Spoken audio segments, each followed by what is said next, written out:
قوة إلا بالله العلي العظيم. بسم الله الرحمن الرحيم. الحمد لله رب العالمين، والصلاة والسلام على سيد المرسلين سيدنا ونبينا وحبيب قلوبنا وطبيب نفوسنا وشفيع ذنوبنا مولانا ومقتدانا بالقاسم محمد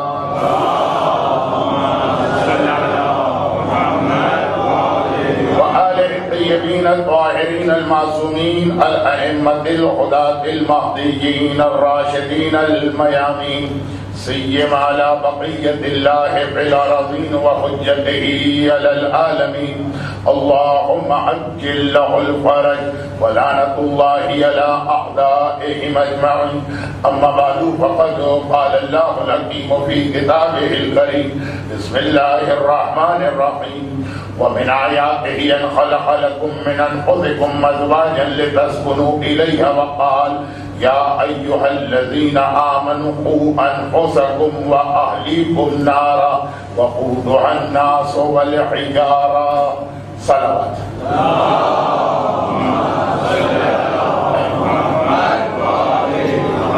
اے ایمان لانے والوں، اپنے آپ کو بھی جہنم کی اس آگ سے بچاؤ جس میں انسان اور پتھر جلائے جائیں، وَأَهْلِكُمْ، اور اپنے اہل و عیال اور اپنی اولاد کو بھی.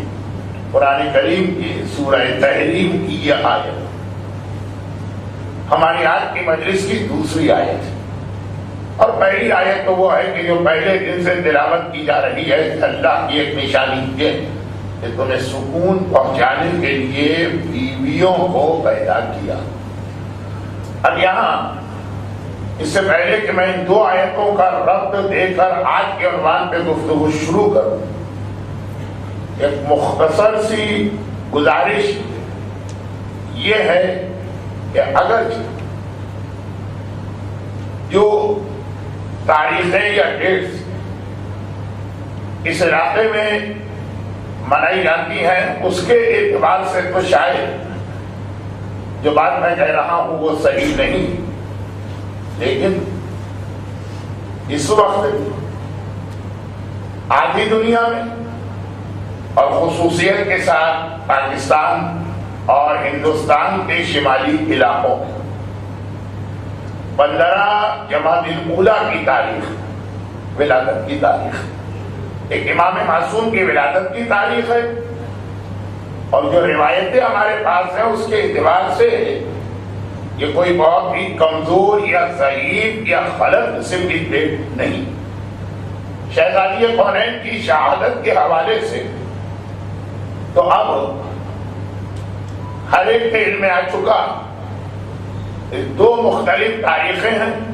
چنانچہ ان دونوں تاریخوں میں ساری دنیا میں بھرپور طریقے سے سوگ اور عزا کا انتظام کیا جاتا، مگر ہمارے چوتھے امام، امام زین العابدین علیہ ان کی ولادت کی تاریخوں کے حوالے سے یہی صورتحال ہے کہ اگر میں بات کو بہت جلدی سمیٹوں تو 50-50 یہ دونوں روایتیں وہ جو شعبان میں آپ آقا حسین، آقا عباس، آقا سجاد کی 3 ولادتیں ایک ساتھ مناتے ہیں، اور ایک یہ آج کی تاریخ. چنانچہ یہاں کے کیلنڈر اور ڈیٹس اور تاریخوں کو دیکھتے ہوئے ولادت کے انداز سے تو ہم بات نہیں کریں گے، لیکن ذکر چوتھے امام کا نہ صرف یہ کہ آئے گا بلکہ ایک منزل پر شہزادی کونین اور چوتھے امام کے حالات اتنی میچنگ ہو جاتی کہ ایک ہی عنوان میں دونوں کا ذکر ہو جائے گا. اب ہو سکتا ہے کہ آج نہ ہو، کل ہماری آخری مجلس میں یہ چیز سامنے آئے، لیکن ایک آدھ جملہ اگر آپ مجلس کے دوران آ جائے تو اسی لیے میں نے شروع میں وضاحت کر دی کہ اس کی وجہ کیا ہو. اب اس سے پہلے کہ ہم اپنی بات کو کل رات کے آخری جملے سے ربط دیتے ہوئے آگے بڑھائیں، شہزادی کونین کو سب سے زیادہ پریشانی یہ تھی کہ دولت دنیا میرے گھر میں نہ آنے پائے. اب اس سے پہلے کہ اس بات کو آگے بڑھایا جائے، یہاں پہ ایک ایسی گزارش جو میں نے کل خواتین کی مجلس میں بہت تفصیل سے بیان کر دیا تھا، اور بہت جلدی تکرار نہ ہو تو بہت مختصر، اور وہ یہ ایک ذرا عجیب بات میں عرض کر رہا ہوں. اہل بیت اطہار کی زندگی ہو یا ان کے بعد تاریخ میں ان کا واقعہ ہو، اسے پڑھنے کے بعد یا اسے دیکھنے کے بعد، اب اہل بیت کی اگر زندگی ہے تو آپ تو اپنی آنکھوں سے ان کا واقعہ دیکھ رہے ہیں، یہ اجازت نہیں ہے کہ آپ دوڑ پڑے اس پر عمل کرنے کی.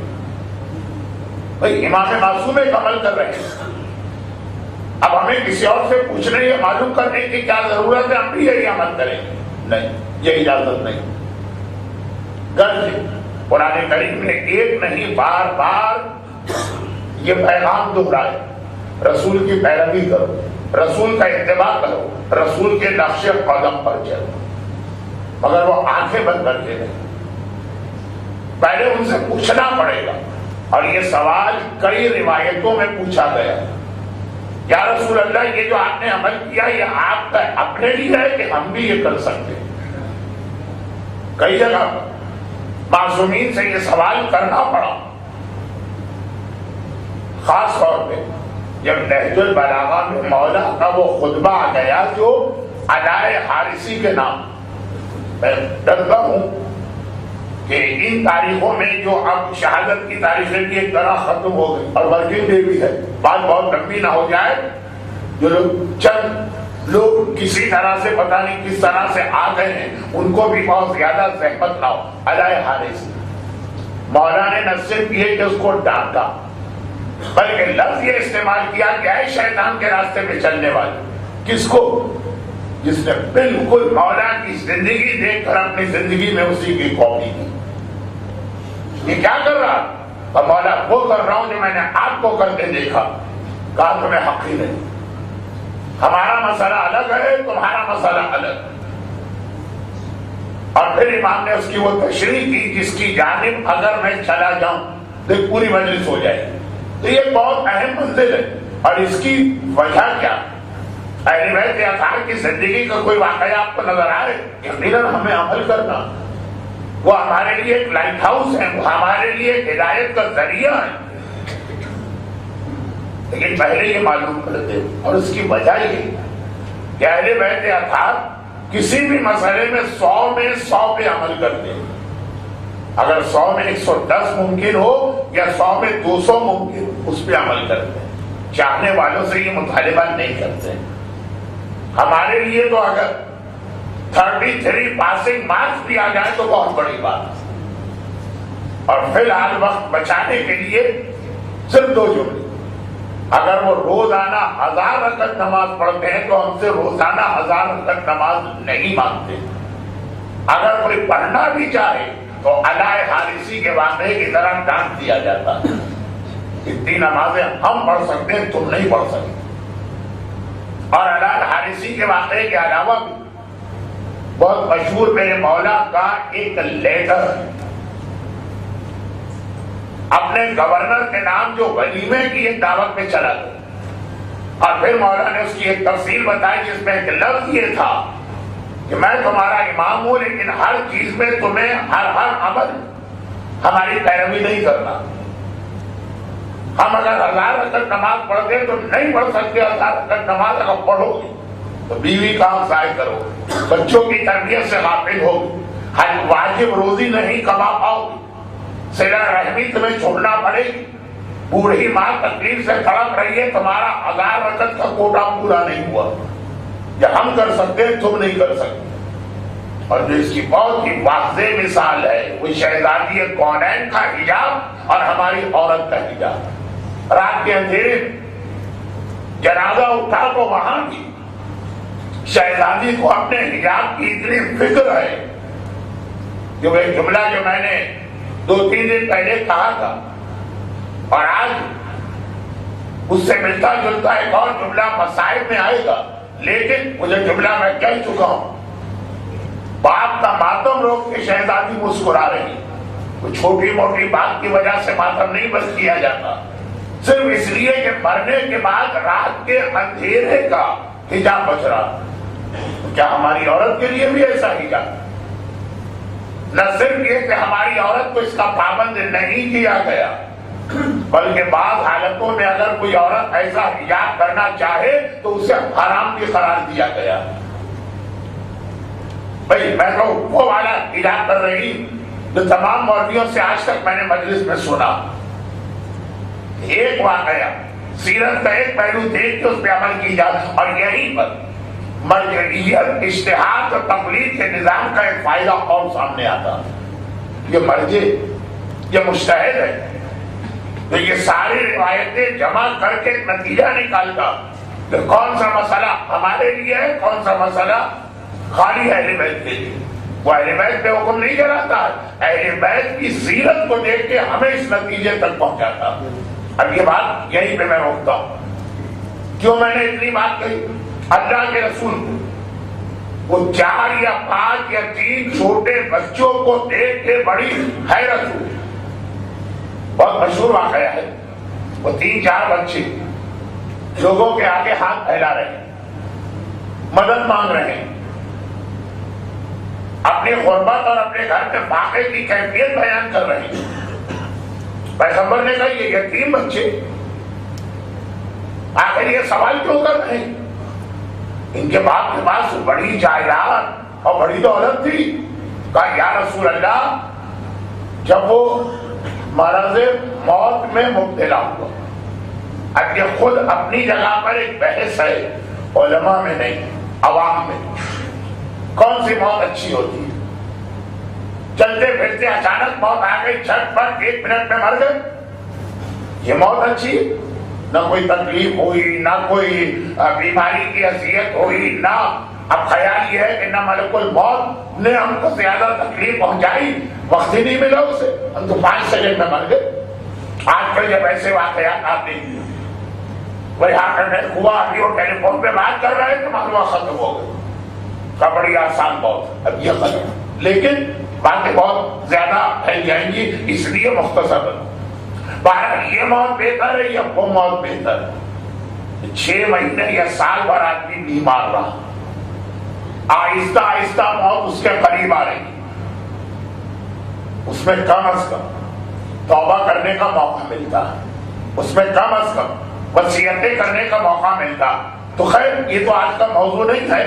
شہزادی کونین اور معصومین کی سیرت میں آپ کو یہ والی موت زیادہ نظر آئے گی. اب اس کو روکیے. اللہ کے رسول یہ 3 یتیم بچے مدینے کے بازار میں لوگوں سے مدد کی درخواست کر رہے ہیں. ان کا باپ تو بڑا پیسے والا تھا. کہا یا رسول اللہ، جب وہ بیمار پڑا اور اس بیماری کے عالم میں اسے قبر، عذاب، قیامت، حساب کتاب، پورے صراط بہت یاد آنے لگا، تو اتنا ڈر گیا، اتنا گھبرا گیا، اتنا پریشان ہو گیا کہ اس نے ایک بات یہ کہا، کیونکہ اب جو واقعہ میں پڑھوں گا اس کے بعد تو پہلے یہ سمجھنا ضروری ہے. اس نے ایک بات گھبرا کے یہ کہا کہ میری ساری دولت، میری یہ ساری جائیداد، میرے یہ سارے ایسٹس، میری یہ ساری پراپرٹی، یہ سب بیکار ہے. اگر میرے وہاں کام نہ آئے، اس نے اپنی زندگی میں سب کا سب راہ خدا میں دے. پیغمبر نے فرمایا اس طرح دے دیا کہ اس کے یتیم بچوں کو بھیک مانگنا پڑ رہی. اگر مجھے پہلے سے یہ پتہ چل جاتا تو میں اس کے نماز جنازہ بھی نہ پڑھا، جو اپنی اولاد پر اتنا بڑا ظلم کر کے جا رہا ہے. اور 3 دن پہلے سوال و جواب کے سیشن، یعنی وہ 3 بھائیوں کی واقعے میں جملہ آیا کہ اسی لیے اسلام مرنے والے کو اپنی جائیداد میں 1/3 سے زیادہ وصیت کا حق نہیں دیا. بہت دل چاہ رہا ہے تمہیں اپنے قبر کا، بہت دل چاہ رہا ہے تمہیں اپنی آخرت کا، بہت دل چاہ رہا ہے تمہیں پولیس صراط میں مدد کا. تو جتنا کمایا ہے 1/3 وہاں ٹرانسفر کر سکتے ہو، باقی وارثوں کو ملتا. یہ ہمارا مسئلہ ہے. اہل بیت کے اطہار 1 درہم و دینار بھی گھر میں نہیں آنا چاہیے. وہ شہزادی کونین کی سیرت، اور خاص اس کے بعد کا واقعہ جس میں 2 ایک ایسے میسیجز ہیں جس کی وجہ سے میں نے سورہ تحریم کی آیت تلاوت کی اور پھر اپنی بات کو آگے بڑھاؤں۔ شہزادی کون ہے؟ اب اہل بیت خالی کوئی مسئلہ نہیں بتاتے، اس کا حل بھی بتاتے۔ ہم ایسا کیسے بنے کہ دولت کی محبت ہمارے دلوں سے باہر نکلے؟ شیطان اس طرح سے بہکا دے گا کہ آدمی کے دل میں درہم و دینار، سونے اور چاندی کی محبت آ ہی جاتی۔ اس کا ایک ہی طریقہ ہے، شہزادی کونین کی شادی کا موقع آیا، ساری تیاریاں مکمل ہو، نکاح پہلے ہوا تھا اور رخصتی بعد میں ہوئی۔ وہ بھی سیرت سیدہ کے حوالے سے انہی مجالس میں مسجد فاطمہ، مولا علی کا الگ گھر لے کے رہنا۔ تو اب جب رخصتی کا موقع آیا تو پرانی یعنی جو بہت پہلے اسلام لا چکی تھی، وہ پیغمبر کی خدمت میں آتی اور کہتی ہے کہ یا رسول اللہ، خدیجہ طاہرہ میری بچپنے کی دوست تھی، خدیجہ میری بچپنے کی دوست تھی، اور انہوں نے اپنے وقت آخر مجھے بلا کے مجھ سے ایک درخواست کی تھی، آج میں اس پہ عمل کرنے آئی، اور وہ درخواست یہ کی تھی کہ میں دنیا سے جا رہی ہوں۔ خدیجہ کہہ رہی ہوں میری بیٹی ابھی بہت چھوٹی، ایک وقت آئے گا کہ اس کی شادی ہو، جو کچھ میرے پاس تھا وہ سب میں نے رسول اللہ پہ لٹا دیا اور مسلمانوں کے لیے سب قربان کر دیا۔ اب مجھے اس کی کوئی فکر یا پریشانی یا افسوس نہیں ہے، لیکن بس میرا دل چاہتا ہے کہ کم از کم جب میری بیٹی رخصت ہو کے شوہر کے گھر جائے، اس وقت اس کے بدن میں ٹھیک ٹھاک اور ڈھنگ کا لباس، چنانچہ میں ایک لباس تیرے پاس بطور امانت رکھواتی، جب میری بیٹی کی شادی ہو اس وقت جا کے یہ لباس اس کو دینا کہ تیری ماں نے تحفہ تیرے لیے رکھا، دلہن کا لباس، صرف ایک جوڑا، خدیجہ طاہرہ کا سامان تجارت، بعض روایتوں میں کہ 70,000 اونٹوں پہ لاد کے بھیجا جاتا۔ اپنے زمانے کی وہ خاتون جو سونے کے تاروں سے بنا ہوا لباس پہنتی اور ہم پر اور آپ پر اس طرح سے اپنی دولت قربان کی کہ آخر خود بھی پرانے اور پھٹے ہوئے لباس میں زندگی گزاری اور اپنی بیٹی کو بھی زندگی بھر ایسا ہی لباس پہنایا۔ مگر ماں کہتے شادی کے موقع پہ جب شوہر کے گھر جائے تو دلہن کم از کم ایک لباس صحیح وہ بطور امانت وہاں رکھوائے۔ اب اس کا ایک فکری مسئلہ بھی ہے، وہ تفصیل فی الحال چھوڑ دیجیے ورنہ بات بہت لمبی ہوگی۔ یا رسول اللہ، آپ جب یہ وقت آ گئے اور آپ نے اعلان کیا کہ فاطمہ کی بارات جانے والی، بڑے اہتمام کے ساتھ پیغمبر نے یہ شادی کا انتظام کیا۔ یعنی اسلام میں سادگی کا حکم ہے، سادگی الگ چیز، اور اتنا چھپا کے اور اس انداز سے شادی کرنا کہ پتہ ہی نہیں چلے کہ شادی ہو رہی ہے یا کسی کے فاتحہ پڑھی جا رہی ہے اور سوئے ہو رہا ہے، فرق ہے۔ خیر، تو خلاصہ یہ کہ پیغمبر نے خاص جشن منایا، پیغمبر کی ساری بیویاں شہزادی کی سواری کے آگے آگے چلی۔ وہ قصیدہ خوانی تھی جو تمام کتابوں میں، خاص طور پہ بہار میں ہے جس کا اردو ترجمہ ہو چکا۔ تو خیر، جب یہ پتا چلا تو میں یہ لباس لے کے آئی، آج ایک امانت پہنچانا۔ پیغمبر نے لباس دیکھا، پہلے تو آنکھوں میں آنسو آ گئے، اپنی وفادار، قربانی دینے والی، تعاون کرنے والی بیوی خدیجہ یاد آ گئی، اور پھر شہزادی کے پاس گئی اور ساری بات بتائی۔ خیر، ختم بات، بارات بھی چلی، فاطمہ بھی رخصت ہوئی، شوہر کے گھر بھی گئی۔ اب اگلے دن نماز کے وقت مولا مسجد میں آئے تو جو واقعہ پیش آیا وہ آپ اکثر علماء سے سنتے، وہ جیسے طالب علم نے بھی 2 دن پہلے پڑھ دیا تھا، وہ مولا کا مسجد میں آنا۔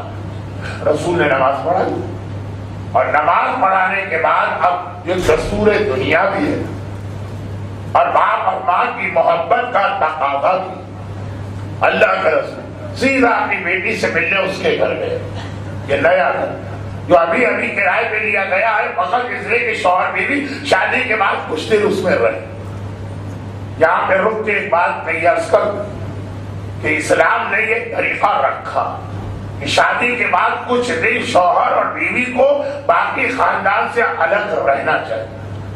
ابھی یہ بچی 17-18 سال کی نا تجربے کار, دنیا کی اسے خبر نہیں, اور ایک دم لے جا کے بھری سسرال میں اس کو جھونک دیا گیا, ساس, نندے, بھاوجے, جٹھانیاں, دیورانیاں. ابھی شوہر کو تو سمجھ نہیں پائی, اور اتنے بڑے بڑے اس کے سر کے اوپر وہ مصیبت کے پہاڑ ٹوٹ پڑے, وہ سمجھ ہی نہ پائی, ایڈجسٹ نہیں کر پائی, جھگڑے شروع ہو گئے. اور ایک بار جب ابتدائی غلط ہوئی تو پھر ساری زندگی یہ مسئلہ تھا. نہیں, کم از کم شوہر بیوی میں انڈرسٹینڈنگ پیدا ہو جائے, اس کے بعد یہ سارے مرحلے آسان ہوتے. تو یہ پرانا طریقہ اسلام میں تھا. شہزادی کونین جیسی شخصیت جن کے لیے یہ مسئلے نہیں تھے, پیغمبر نے اس پہ بھی عمل کیا. خیر یہ تو ایک ضمنی بات آ گئی کہ ہمارے یہاں ہماری سوشل لائف جو اس وقت اتنی زیادہ جھگڑوں اور پریشانیوں میں پھنسی, کہیں نند باور کا جھگڑا, کہیں ساس بہو کا جھگڑا, کہیں جٹھانی دیورانی کا جھگڑا, اور کہیں یہ کہ مولانا یہ ٹوٹے موٹے الفاظ آپ نے کیا پڑھے, ذرا اس کا ترجمہ تو کیجیے. نہیں, مجھے نہیں آتا اس کا ترجمہ. خلاصہ یہ ہے کہ پیغمبر بیٹی سے بھیجے گئے الگ تھا. بیٹی نے دروازہ کھولا, بابا آ گئے, استقبال کر کے گھر پہ بٹھایا. پیغمبر نے حیرت کے ساتھ ایک منظر دیکھا. اچھا یہ سب ہمیں اور آپ کو سمجھانے کے لیے, ورنہ وہ آپس میں تو یہ ساری باتوں کو جانتے ہیں. کب بیٹی تیری ماں نے تیرے لیے خاص لباس شادی کے لیے بطور امانت رکھوایا. وہ لباس کا کیونکہ دیکھا کہ شہزادی اسی پھٹے پرانے لباس میں, صاف ستھرا پاک و پاکیزہ ہے لیکن پرانا, لیکن پھٹا ہوا ہے, لیکن اس کے اندر بیوند لگی. سلمان فارسی کی نگاہ جب شہزادی کی چادر میں پڑی, سلمان فارسی وہ صحابی ہے جو عرب کے باقی صحابیوں سے بالکل مختلف ان معنوں میں ہے کہ ایران میں پیدا ہوا, ایران کے بادشاہوں کی شان دیکھی. ملک شام میں گئے, شام کے رومن امپائر کے بادشاہوں کی شان دیکھی ہے, اور اب تیسری بار مدینے میں آئے, شہزادی کی پھٹی ہوئی چادر دیکھی. چادر میں پیبند لگے ہیں, وہ بھی کپڑے کے نہیں ہیں, کھجور کے پتوں کو ٹاکا گیا. بے اختیار کا واجبا ان بنا کا ملوک کسرا و قیصر تجلس علی القراسی مزحف وبنت رسول اللہ لا ثیاب لها ولا قضاء. کتنے تعجب کی بات ہے, ایران کے بادشاہ کسرا اور روم کے بادشاہ قیصر کی بیٹیاں سونے کی کرسیوں پر بیٹھا کرتی ہیں, اور ہمارے آقا و مولا کے ایک بیٹی ہے, ایک چادر, ایک لباس بھی صحیح سالم نہیں. اور وہ لباس پھٹا ہوا لباس, پیوند لگا ہوا لباس, شہزادی نے شادی کے پہلے دن شوہر کے گھر میں پہنا. پیغمبر حیران. دیکھیں اس سادہ سے جملے کے پیچھے تربیت اور ٹریننگ کا پورا فلسفہ چھپا ہوا. پیغمبر نے حیران ہو کر کہا, بیٹی وہ اچھا لباس, وہ بہترین لباس, وہ نیا لباس جو تیری ماں نے تیرے لیے مہیا کیا, وہ کہاں گیا؟ اب بیٹی کا جواب بالکل ہر گھر کے اندر ایسا جواب ملے گا. کہا بابا وہ بڑا اچھا لباس تھا. جب کمپیئر کریں پرانے لباس اور شادی کے بعد ابھی 24 گھنٹے بھی نہیں گزرے, 24 گھنٹے بھی نہیں گزرے ہیں فاطمہ کے رخصتی کو, اور شوہر کے گھر میں یہ لباس پہنا تو جملہ کا وہ سمجھ میں آ رہا, لیکن نہیں, ہم وہاں تک پہنچے ہی نہیں. یہ شہزادی کا مقصد ہے. جملہ کیا؟ کہا بابا وہ بڑا اچھا لباس تھا, میں نے سوچا اگر میں اسے عام زندگی میں پہنوں گی خراب ہو جائے, اسے میں نے اٹھا کے رکھ دیا. جب کوئی بڑی تقریب ہو, جب کسی بڑے مجمع میں جانا پڑے وہاں پہ وہ لباس پہنے, وہ گھر میں پہنا تو کیا فائدہ, گھر میں تو یہ لباس بھی چل گیا. لیکن بالکل ایسا ہی جواب ہوتا ہے کہ بھائی وہ بڑا اچھا قیمتی لباس ہے تو وہ بڑی تقریب کے لیے رکھا, ختم بات. آگے رسول کو کچھ پوچھنے کی ضرورت ہی نہیں ہے. لیکن نہیں, کیونکہ وہ فلسفہ ہمیں بتا رہے کہ آدمی کب محنت سے کمائی ہوئی دولت کو راہ خدا میں خوش دلی کے ساتھ قربان کر دے. شہزادی کی طرح سے ہمیں یہ تو حکم اسلامی نہیں ہے کہ بچے واقع کرتے رہیں اور تم اپنے سامنے کی روٹی اٹھا کے فقیر کو دے دو. یہ ہمارے لیے نہیں. اور اس کی وضاحت میں نے شروع میں کر دی بدقسمت تھی اس وقت مجمع بہت ہی کم تھا، لیکن اب بار بار ایک ہی بات تو نہیں دہرائی جائے گی۔ خلاصہ یہ شہزاد سوال، بیٹی لباس کہا؟ بیٹی نے کہا بابا بڑا اچھا لباس تھا، میں نے حفاظت کے لیے رکھ دیا۔ بالکل کامن سینس کی بات، ختم، خاموش ہونا چاہیے رسول کو نہیں۔ سوال کیا لا بیٹی وہ لباس مجھے دکھا۔ کیا اللہ کا رسول نعوذ باللہ صدیقہ طاہرہ کی سچائی میں کوئی شک کر رہا؟ نہیں، پھر یہ کیوں کہہ رہے ہیں کہ لا وہ لباس مجھے دکھا؟ ہمیں اور آپ کو راہ خدا میں قربانی دینے کا فلسفہ بتا رہے ہیں۔ فاطمہ خالی رسول کی بیٹی نہیں ہے، فاطمہ رسالت کا ٹکڑا بھی ہے۔ آدھی تبلیغ اگر رسول کرتے ہیں تو آدھی تبلیغ فاطمہ کرتی ہے۔ اس وقت باپ اور بیٹا مل کے، باپ اور بیٹی مل کے ہمارے لیے پیغام مکمل کر لا بیٹی وہ لباس دکھا۔ کہا بابا وہ تو ہے ہی نہیں۔ کہا کہ تو نے کہا میں نے حفاظت سے رکھا تھا کہ بڑی تقریب میں کام آئے۔ کہا کہ ہاں بابا دنیا کی سب سے بڑی تقریب کیا ہے؟ بھئی آپ کو کسی برتھ ڈے پارٹی میں بلایا گیا 10 مہمان، چھوٹی تقریب، اور کسی شادی میں بلایا گیا 500 مہمان ہے، اس سے بڑی تقریب، یا زیادہ بہتر لباس پہن کے جائیں۔ کہا بابا دنیا کا سب سے بڑا مجمع تو قیامت کے دن آئے گا، اولین و آخرین کے سارے انسان وہاں پہ ہوں گے۔ میں نے سوچا کہ یہ لباس میں گھر میں پہن پرانا ہوگا، پوسیدہ ہوگا، پھٹ جائے گا، اسے میں قیامت کے لیے کیوں نہ رکھوں کہ جب اولین و آخرین کے تمام انسان جمع ہوں گے، جس میں انبیاء بھی ہوں گے، مرسلین بھی ہوں گے، اولیاء بھی ہوں گے، اوصیاء بھی ہوں گے، اس دن یہ لباس پہن کے آؤں تو ایک شان نکلے گی۔ یہ لباس میں نے قیامت کے لیے محفوظ کر دیا۔ کل میں گھر میں آئی، جیسے ہی گھر میں پہنچی ایک فقیر نے سوال کیا میں بے لباس ہوں، مجھے لباس دے دو۔ میں نے اپنا لباس اسے دے دیا کہ مجھے پتا ہے جو راہ خدا میں دیا جاتا ہے وہ قبر و قیامت میں واپس ملتا ہے۔ یہ کپڑے مجھے یہاں نہیں چاہیے اس لیے کہ گھر میں رہ کر پرانے کپڑوں میں گزارا ہے، یہ کپڑے مجھے قیامت کے میدان میں چاہیے۔ ایک بار رسول نے ایک جملہ اور کہا، دیکھیے یہ ساری چیزیں وہ کہ پیغمبر کو بیچ میں جگہ جگہ خاموش ہو جانا چاہیے، بات پوری ہو گئی، پھر بھی پیغمبر سوال کر کے بات کو آگے بڑھاتے ہیں۔ کیوں؟ وہ سوال نہیں ہے، وہ ہمیں اور آپ کو ایک پیغام، ایک لاجک، ایک فلسفی، ایک حکمت دے رہے ہیں۔ بیٹی نے کہا میں نے لباس حفاظت کے لیے رکھ دیا، آپ کو خاموش ہونا چاہیے۔ نہیں، ہمیں بتانا ہے حفاظت اس کا نام نہیں ہے کہ تم نے بینک میں رکھا ہے، حفاظت اس کا نام نہیں ہے کہ تم نے گھر میں صندوق میں رکھا ہے، حفاظت اس کا نام ہے کہ راہ خدا نے دیا ہے تاکہ قبر میں اور قیامت میں اور قل صراط میں واپس ملے۔ اب سنیے اگلا جملہ۔ باپ نے کہا بیٹی تو نے یہ کہاں سے سیکھا؟ اچھا ہمارے اور آپ کے اعتبار سے جملہ بہت ہی عجیب، شہزادی معصومہ کون ہے؟ شہزادی کا علم میں نے بار بار یہ عرض کیا کہ ائمہ طاہرین مصحف فاطمہ کے ذریعے علم سیدہ دنیا کے سامنے پہنچا رہے ہیں۔ یہ سوال باپ کا بیٹی کے بارے میں نہیں ہے، یہ سوال ایک اور بہت اہم پیغام ہے جس کے لیے سورہ تحریم کی آیت سے ربط ملے۔ کہا بابا یہ تو میں نے جو آپ کو کرتے دیکھا وہی میں نے کیا۔ بابا یاد کیجئے وہ دن جب مکے میں ایک مرتبہ کھانے پینے کی چیزوں کی شارٹیج ہو گئی تھی۔ اب یہاں دو روایتیں، ایک میں یہ ہے کہ شہزادی نے کہا میں نے دیکھا، ایک میں ہے کہ شہزادی نے فرمایا کہ میں نے اپنی ماں خدیجہ سے سنا۔ ان دونوں کا فرق کیا؟ فرق صرف ٹائم پیریڈ تھا کہ یہ واقعہ شہزادی کی ولادت کے بعد کا ہے تو اپنی آنکھوں سے دیکھا، اور اگر یہ شہزادی کی ولادت سے پہلے کا ہے تو ماں نے بتایا، اس سے کوئی فرق نہیں پڑتا۔ اصل واقعہ مدینے میں ایک مرتبہ کھانے پینے کی چیزوں کی کمی ہو گئی، مکے مدینہ مکہ، شاید کل کی بات تھی، ابراہیم نے اسماعیل سے کہا کہ اپنی بیوی بدلو، تو اس میں یہ بات آئی تھی کہ مکے میں کوئی چیز پیدا نہیں ہوتی، مکے والوں کے آٹے چاول دال سب کا اہتمام ہے، باہر کے تجارتی قافلے سامان لائے، تجارتی قافلہ لیٹ ہو گئے، اور ویسے ہی قحط پڑ چکا ہے عرب، چیزوں کی ویسے ہی شارٹیج ہے اور قافلہ بھی نہیں آیا۔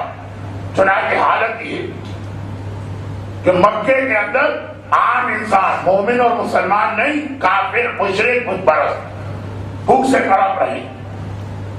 ماں نے بتایا، میں وہ والا ورژن لیتا ہوں خدیجہ طاہرہ والا، ماں نے بتایا کہ آپ پریشانی کا عالم میں ہے۔ انہوں نے پوچھا آپ پریشان کیوں؟ سکون۔ بیوی کا کام ہے شوہر کی پریشانی محسوس کر کے سکون پہنچا۔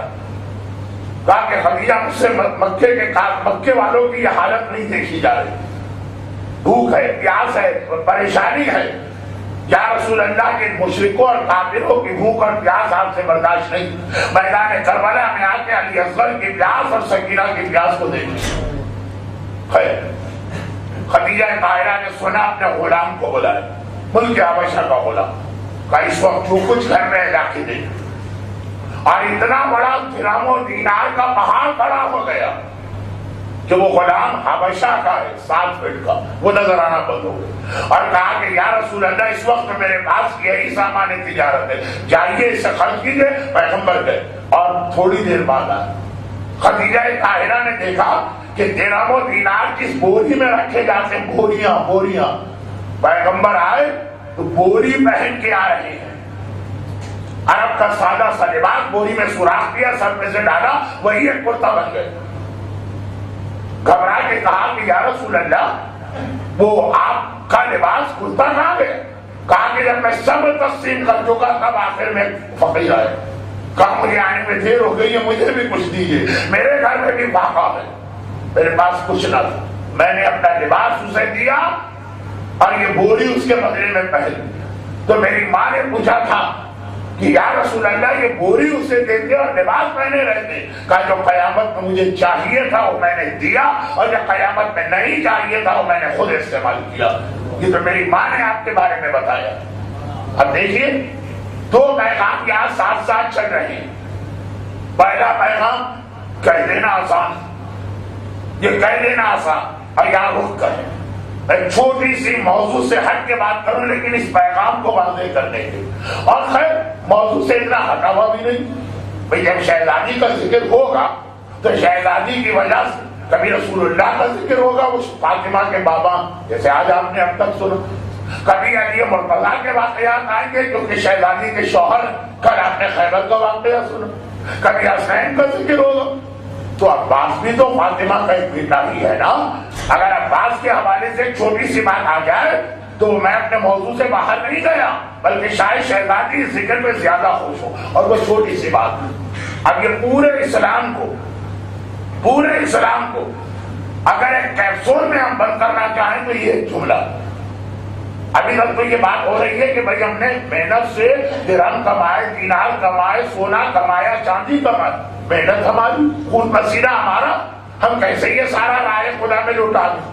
ابھی تک تو پیسے کی اور دولت کی بات، جس میں میں نے احتیاطاً شروع میں ہی کہہ دیا کہ آپ کے لیے تو جائز بھی نہیں ہے سارا راہ خدا میں دینا، اپنے بچوں کا بھی خیال کرنا، اپنی بیوی کا بھی خیال کرنا، لیکن بہرحال پھر بھی یہ خیال کرنے کے بعد سب کچھ دینا ہے راہ خدا۔ تو ابھی خالی دولت کے حوالے سے بات ہو رہی کہ بھائی پیسہ ہمارا، محنت ہماری، اور چیزوں کو چھوڑیں۔ جب لوگوں کو خمس نہیں دینا ہوتا تب بھی یہی بہانہ کرتے ہیں، محنت ہماری ہے، کوشش ہماری ہے، گرمیوں میں صحراؤں کے اندر ہم نے خون پسینہ ایک کیا، اور وہ مولوی ملا اپنے گھر میں آرام سے بیٹھے ہوئے حقہ گڑگڑاتے رہتے، نہ کام کے نہ کاج کے، اور سال کے آخر میں آتے لو 20% ہم کو۔ لیکن بہت بدتمیزی کے ساتھ آج کل تذکرہ ہو رہا ہے خمس اور خمس وصول کرنے والوں، جو ہمارا مال ہی نہیں، خمس تو ہمارا حق ہی نہیں ہے، وہ تو حق فاطمہ ہے، حق فاطمہ دیتے ہوئے اتنے اعتراف، اور ہمارا موضوع تو خمس نہیں تھا، خمس کے علاوہ۔ لیکن اب جو بات میں کہہ رہا ہوں اس کا تعلق تو اسلام کے ہر واجب و حرام سے۔ اب جو بات کہنے جا، مولانا ہم داڑھی کیوں رکھیں، مولانا آخر ہم گانا بجانا کیوں چھوڑیں، آخر ہم نمازیں کیوں پڑھیں، اب پھر عورتوں کی طرف جائیے، مولانا حجاب کیوں کریں، ہماری بچیاں حجاب کے بارے میں کتنی کمزور ہوتی چلی جا رہی۔ ایک بہت بڑا فتنہ آج کے زمانے کا ہے یہ فیس بک، اس کا وقت بھی نہیں ہے میرے پاس، اور شاید میں صحیح آدمی بھی نہیں ہوں یہ چیز بیان کرنے کے لیے، جو اس کی ساری تفصیلات جانتا ہوں وہی صحیح آدمی ہے، لیکن اشارہ تو کروں۔ پابند شریعت والدین کو بھی اپنی اولاد کو اور اپنی بچیوں کو حجاب کرانے میں داد و پسینہ آتا۔ میں ایسے گھرانے بھی جانتا ہوں جو حجاب کی بڑی تعریف کرتے ہیں، لیکن جب بیٹے کی شادی کا موقع آتا کہتے مولانا کوئی حجاب والی لڑکی نہیں بتائیے۔ بعض بچیوں کو حجاب چھوڑنا اس لیے پڑ رہا ہے کہ شادی نہیں ہوگی۔ یہ بات ہے دیندار اور ایک مذہبی معاشرے کی۔ جب صدیقہ طاہرہ نے اپنے صادق بابا سے براہ راست کی روایت سنی،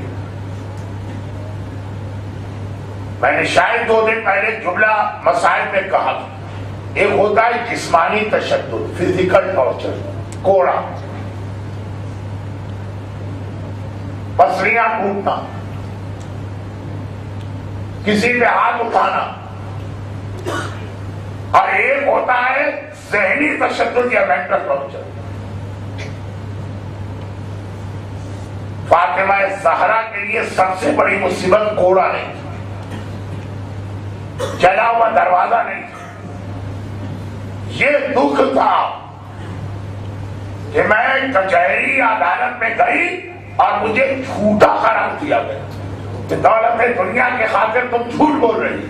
جو صدیقہ، جو طاہرہ، جس کی طہارت کی گواہی آئے تطہیر نے دی، اور عجیب بات جس کی سچائی کو نان مسلم مباہرے کے کافروں نے مانا، اور اس سے کہا جا رہا ہے کہ ہمیں تمہارے دعوے کا قطعاً یقین نہیں، تم غلط بیانی کر رہی، چھوٹی سی دولت دنیا کی خاطر۔ یہ غم، یہ صدمہ فاطمہ زہرا کی روح پہ کوڑا تھا، جسم کا کوڑا نہیں تھا۔ لیکن ایک سوچنے کی بات کہ اب اگر کوئی اپنا جانے والا مومن کہہ دے شہزادی with due respect آپ کی روایت نقل تو کر رہی ہے لیکن ہمیں اتنا اس پہ یقین نہیں آ رہا، اگر جانے والے شہزادی کی سچائی پہ شک کریں، عجیب روایت بیان کرنے والا صادق رسول ہے، روایت کرنے والی صدیقہ طاہرہ ہے، کہ میں نے بابا سے سنا کہ جب میں معراج کے سفر میں گیا پیغمبر تھے، جیسا کہ میں نے کہا کہ ہمارے یہاں تو روایت ہے کہ 120 مرتبہ پیغمبر کو معراج ملی، لیکن یہ بات ہے آخری معراج، اس میں قرآن کی آیت نازل ہے سبحان الذی اسری بعبدہ لیلا من المسجد الحرام الی المسجد الاقصی الذی بارکنا حولہ، آخری معراج۔ اللہ کے رسول کہہ رہے ہیں کہ بیٹی جب میں وہاں گیا تو میں نے اپنی آنکھ سے دیکھا، کوئی خواب نہیں، ہمیشہ سے امام معصوم معراج کے مسئلے میں بڑا سخت اسٹینڈ لیا، جو 4 چیزوں کا انکار کرتا ہے وہ ہمارا شیعہ نہیں، یہ کہتا ہے کہ ہمارے جب خواب میں معراج پر گئے وہ ہمارا شیعہ نہیں، معراج جسمانی ہوئی اس جسم کے ساتھ ہوئی، جو سوال منکر و نکیر کا انکار کرتا ہے وہ ہمارا شیعہ نہیں، جو عذاب قبر کا انکار کرتا ہے وہ ہمارا شیعہ نہیں، اور ایک روایت عذاب قبر کے بدلے ہے صراط، بلے صراط، اور جو شفاعت کا انکار کرتا تو بڑا سخت اسٹینڈ ہے ایلیمنٹ کا۔ ہمارے عقیدے سے تو خیر اگر پیغمبر خواب کی بھی بات کریں تو پیغمبر کا خواب بھی وہی ہوتا، مگر یہ تو آنکھ سے دیکھا، بیٹی میں نے دیکھا، آسمان کی جانب جا رہے میں نے دیکھا کچھ مردوں اور عورتوں کو ایسی جگہ کھڑا کیا گیا جہاں چاروں طرف آگ جل رہی، اور اس طرح سے آگ جلائی جا رہی کہ ہر ایک کے سائز کے مطابق، دیکھیں بلڈنگوں میں لفٹ ہوتی ہے، بعض لفٹ بہت بڑی ہوتی ہے 15 آدمی آ جائے، بعض اتنی چھوٹی ہوتی ہے 2 آدمی بھی آ جائے تو لفٹ کی دیوار اور دروازے سے ٹکراتے ہیں، اس سے بھی چھوٹا، جیسے کسی کو کھڑا کر کے اس کے سامنے آگ کی دیوار بنا، اس کے پیچھے آگ کی دیوار، اس کے دائیں آگ کی دیوار، اس کے بائیں آگ کی دیوار۔ جب کوئی مجمع جہنم کے عذاب کو اتنا ٹھنڈا سنتا ہے جیسے یہ مجمع مثلا بطور مثال کہہ رہا ہوں، تو مولا کا جملہ یاد آتا۔ ایک دن مولا مسجد کوفہ میں خطبہ دے رہے تھے، مجمع اتنا ہی ٹھنڈا تھا جی کے خطبے میں کہا کہ تم اندازہ نہیں کر سکتے کہ میں کیا کہہ رہا ہوں، اس کا طریقہ یہ ہے کہ اپنے گھر جاؤ، آگ کو روشن کرو، اس میں جا کے بیٹھ جاؤ، جتنی دیر بیٹھو گے تب پتہ چلے گا کہ آگ کہتے کسے۔ اور کون سی آگ؟ یہ دنیا کی آگ میں علی بٹھا رہے ہیں. جہنم کی آگ دنیا کی آگ نہیں. شیخ جعفر تستوری اپنی کتاب میں قرآن کی آیت نارن حامیہ، جہنم کی آگ جلتی ہوئی آگ ہے، جل حامیہ جلانے والی. سوال کیا کہ ہر آگ جلاتی؟ کیا کوئی ٹھنڈی آگ بھی ہوتی؟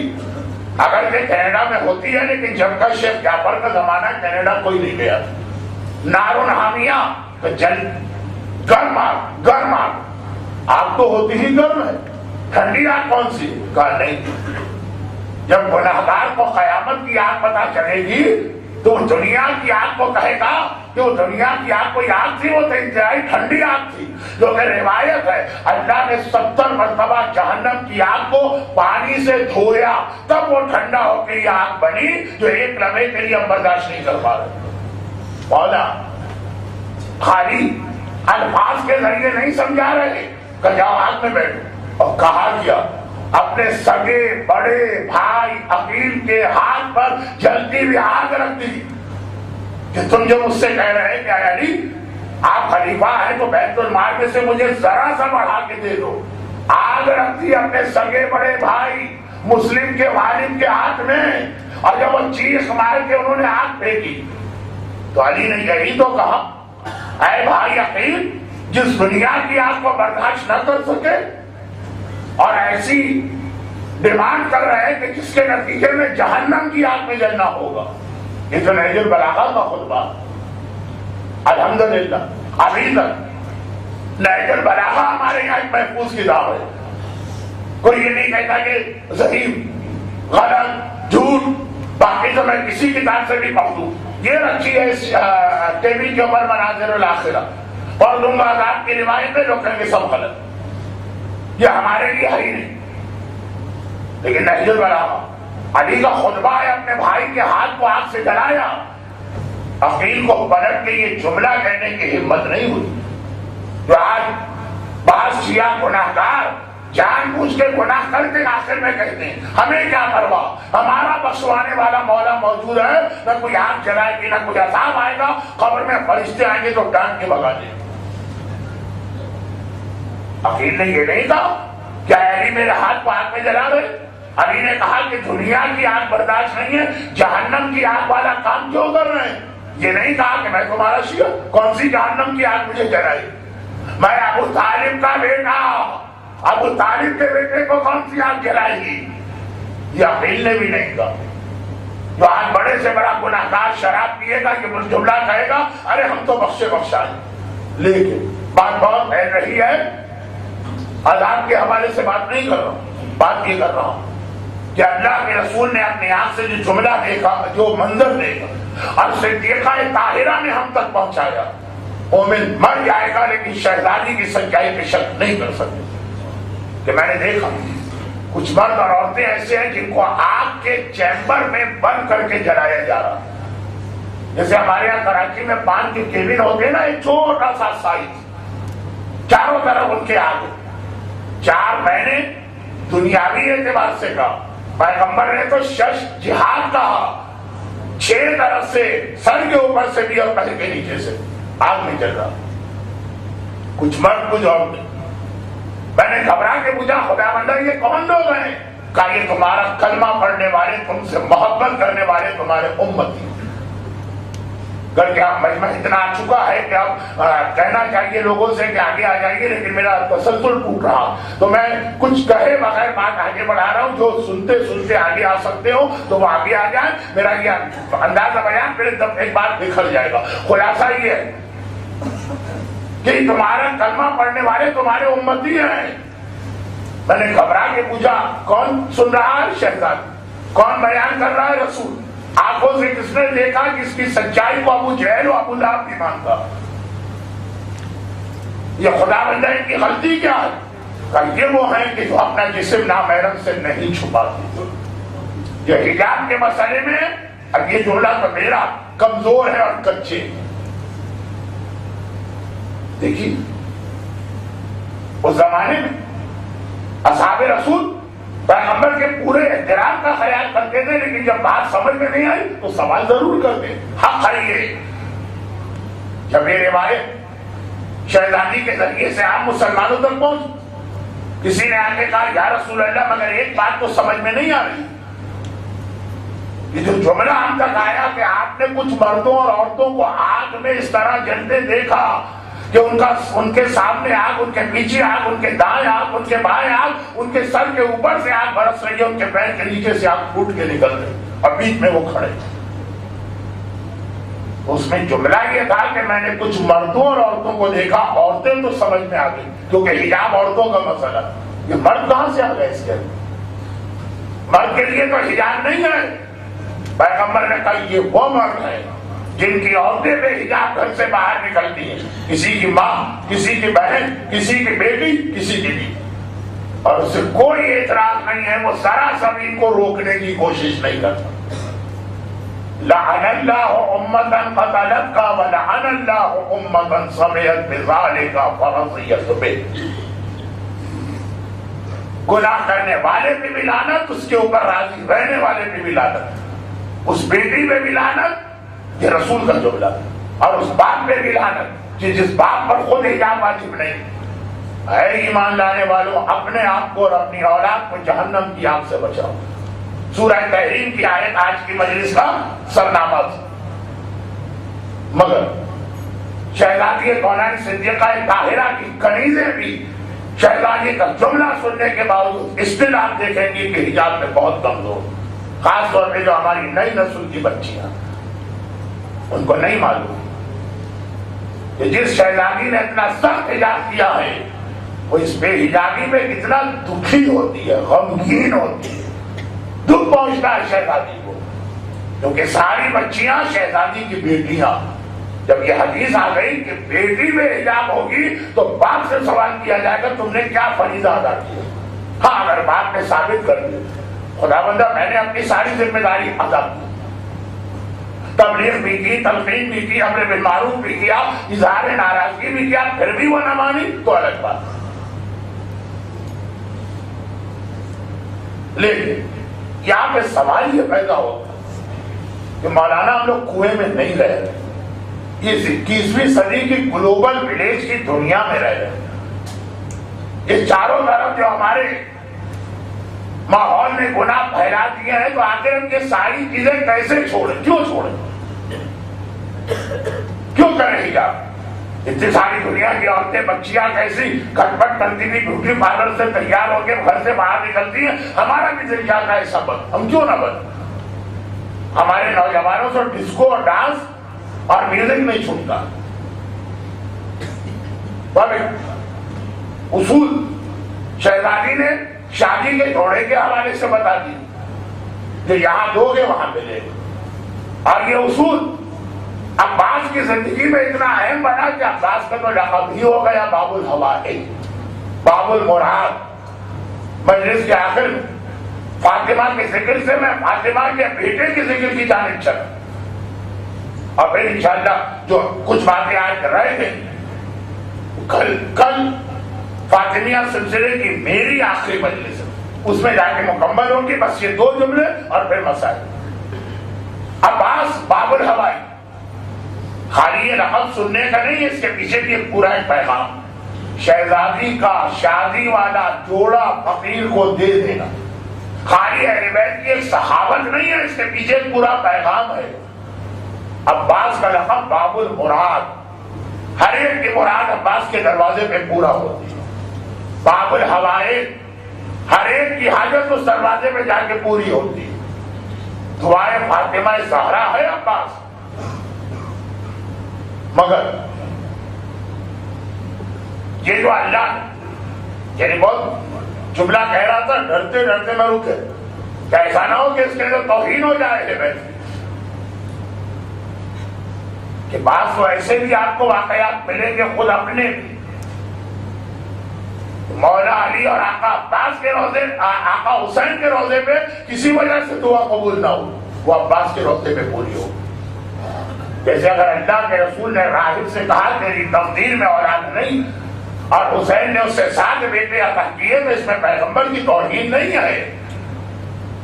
تو اسی طرح سے میرا اس جملہ مولا علی اور آقا حسین کی توہین نہیں ہے، لیکن تجربہ ہے میرا کہ بعض دعائیں جو وہاں بھی پوری نہیں ہو پاتی ہیں عباس کے روزے پہ پوری ہوتی.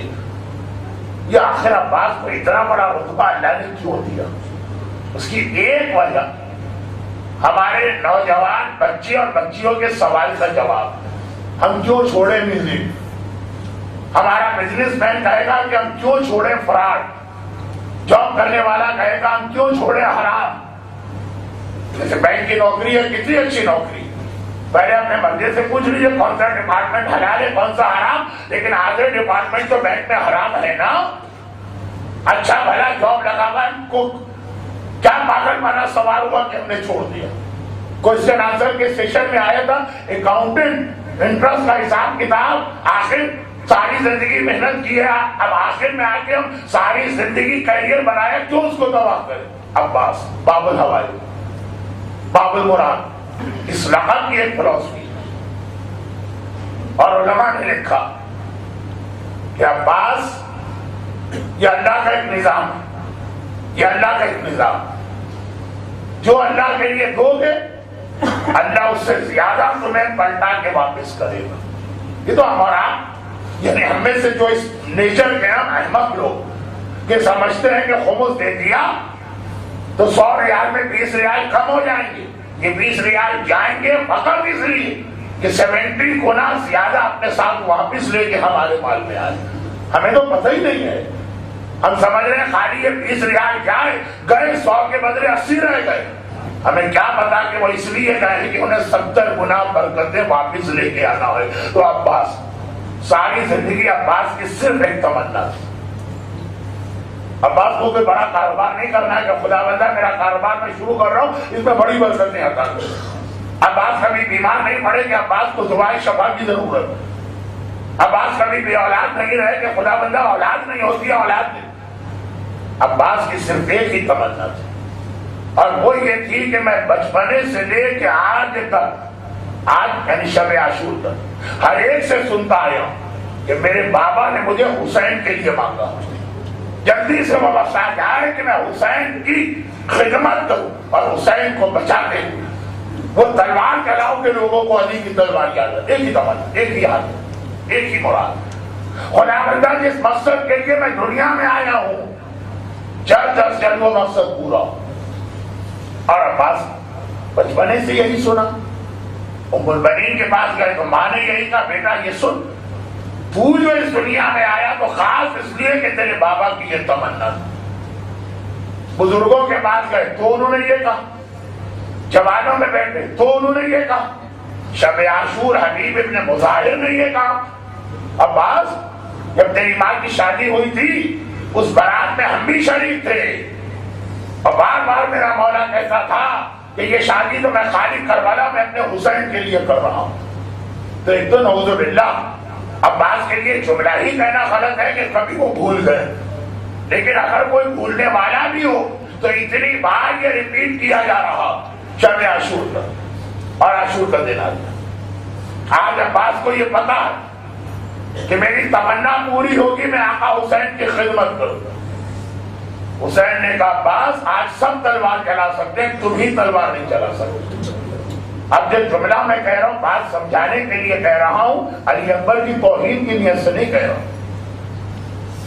اکبر کی یہ تمنا کبھی نہیں تھی کیونکہ اکبر کی ولادت سے پہلے کے وہ حالات نہیں تھے کہ مولا نے کہا آقا حسین نے کہ میں ایسا بیٹا ڈھونڈنا چاہتا ہوں جو کربلا میں میرے کام آئے. قاسم کی یہ تمنا نہیں تھی. اب بات سے کم نہیں ہے لوگ، لیکن بات ہو رہی ہے حاجت و تمنا. ان کو تو تلوار چلانے کی اجازت مل گئی، حتیٰ 9 سال کے انہوں محمد کو بھی اجازت مل گئی، اور نہیں ملی تو 34 سال کے اس کڑیل جوان کو جو علی کا وارث، جس کی ساری زندگی اسی ایک دعا میں گزری. اب دیکھیں ایک عام انسان ہوتا نہیں، ایک عام مومن ہوتا. ہم کیسا مومن ہاتھ جوڑ کے کہتا آقا حسین آپ کا حکم اپنی جگہ پر، ہر بات مانوں گا، یہ نہیں مانوں گا. آپ کے نام پر اپنی جان دے رہا ہوں، آپ بھی روکیں گے تب بھی میں جان دوں گا. اور میں نے تو یہاں پہ ایک اور بہت عجیب جملہ کہہ رہا ہوں جو پورا ایک موضوع بن سکتا کہ میں نے تو اپنے بابا کو جو آپ کا بھی سردار ہے الحسن والحسین سیدہ شباب اہل الجنہ و ابوہما خیر منہما، پیغمبر کی حدیث۔ علی کا بھائی کچھ اور ہے۔ میں نے اپنے کان سے بابا کو سنا کہ وہ کہہ رہے ہیں کہ عباس تم کربلا کے لیے ہو۔ اب آپ کہیں گے کہاں سنا؟ بہت چھوٹا سا ایک اشارہ کافی، 21 رمضان آخری وقت علی کا، ہر بیٹے اور بیٹی کا ہاتھ حسن کے ہاتھ میں رکھا، عباس کی باری آئی، بیٹا حسن پیچھے ہٹ جانا، حسین ذرا تم آنا۔ ام البنین روتی آقا میرے عباس نے کیا غلطی کی ہے؟ اور ایک بار حسین کے ہاتھ میں ہاتھ رکھا، میرے عباس نے کیا غلطی کی ہے کہ آپ نے آقا حسن کے ہاتھ میں ہاتھ نہیں دی؟ علی روتی، ام البنین میں نہیں ہوں گا تم ہوگی، اور اپنی آنکھوں سے یہ منظر دیکھو گی کہ آخر اس کی وجہ کیا۔ تو عباس علی سے سن کے آئے، کہتے تھے کہ مولا میں نے تو خود ایک امام سے سنا، اس کا حکم مانوں کہ آپ کی بات مانوں؟ نہیں، آقا حسین نے منع کر دیا۔ عباس نے اپنی زندگی کی سب سے بڑی تمنا حسین کے حکم پہ قربان کر دی۔ حسین ہے کون؟ یعنی امام ہوتا کون؟ امام اس دنیا میں حجت خدا، جو امام کہہ رہا سمجھیے اللہ کہہ رہا۔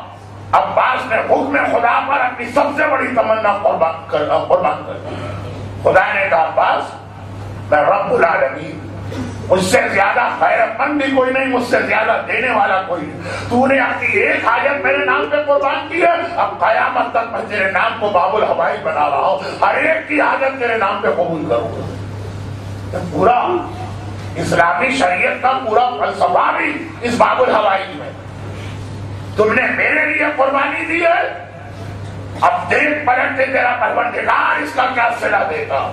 ہر ایک کی مراد عباس کے نام پہ پوری ہو، ہر ایک کی حاجت عباس کی ذریعے پکڑے تو پوری۔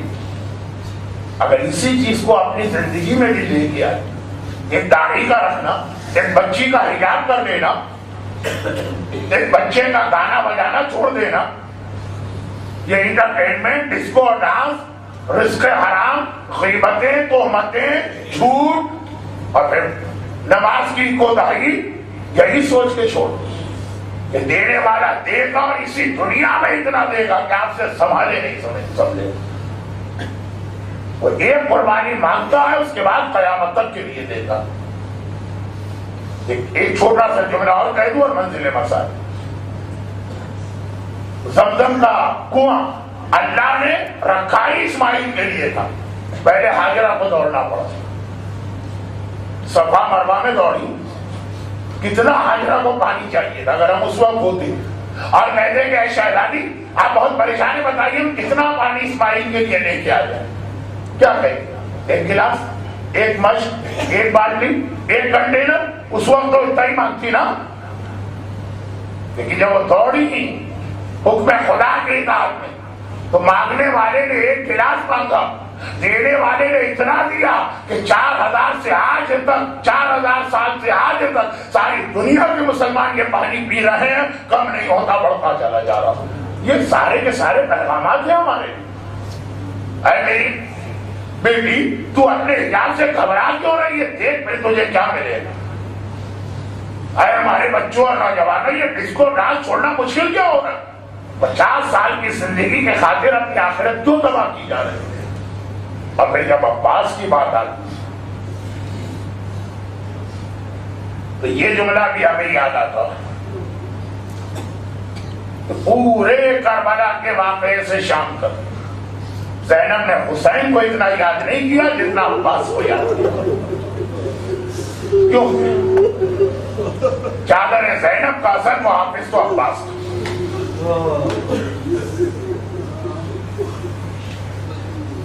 لیکن زینب کا حجاب کتنا ہے، یہ تو بہت پہلے بات سامنے آ گئی۔ کب؟